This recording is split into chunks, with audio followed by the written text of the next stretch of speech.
চিংড়ি মাছের মালাইকারি সবাই কম বেশি পছন্দ করে। আমিও আজ বানিয়ে ফেললাম। কিভাবে বানালাম চলেন দেখাই। হ্যালো এভরিওয়ান, কেমন আছেন সবাই? আশা করি সবাই ভালো আছেন। দেখুন, আমি চিংড়ি মাছটা কেটে ধুয়ে পরিষ্কার করে লবণ হলুদ মাখিয়ে নিয়েছি। এখানে একটা টমেটো বেটে নিয়েছি, 2টা পেঁয়াজ কুচি করে নিয়েছি। এখানে সব ধরনের মশলা বেটে নিয়েছি, আর নারকেলটাও আমি বেটে নিয়েছি। নারকেল থেকে দুধটা বের করে নিয়ে আর এরপর কড়াইয়ে তেল দিয়ে তেলটা গরম করে আমি চিংড়ি মাছটা হালকা ভেজে নেব। চিংড়ি মাছের খোসাটা ফেলে দিয়েছি যেন বাচ্চাদের খেতে অসুবিধা না হয় তার জন্য, আর মশলাটাও যেন ভিতরে ভালোভাবে ঢোকে এই জন্য। দেখুন, চিংড়ি মাছটা আমার ভাজা হয়ে গেছে। এখন আমি চিংড়ি মাছটা তুলে নেব। চিংড়ি মাছটা এইভাবে রান্না করলে খুব মজা হয়, আপনারা চেষ্টা করবেন এভাবে রান্না করার। আশা করি সবার ভালো লাগবে।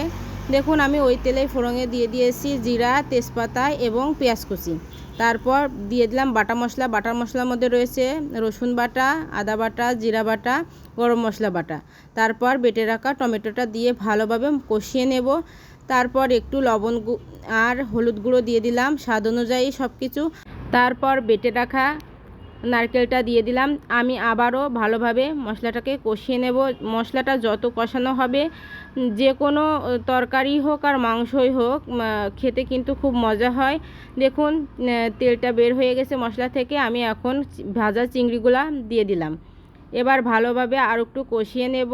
তারপর দিয়ে দেব পরিমাণ মতন জল। জলটা দিয়ে আমি ঢাকনা দিয়ে ঢেকে রান্না করব প্রায় 10 থেকে 15 মিনিট মিডিয়াম লোতে। চিংড়ি মাছের মালাইকারিটা আমি আমার মতন করে রান্না করার চেষ্টা করেছি।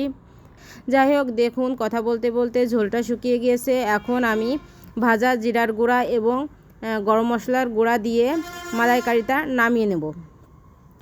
আজকের এই রেসিপিটা কেমন লাগলো অবশ্যই কমেন্টস করবেন। যদি ভালো লেগে থাকে একটা লাইক করবেন এবং ভাই বোন হেসেলের পাশে থাকবেন। দেখুন বন্ধুরা, দেখতে কতটা সুন্দর হয়েছে, খেতে কিন্তু অসম্ভব সুন্দর হয়েছিল। সবাইকে ধন্যবাদ।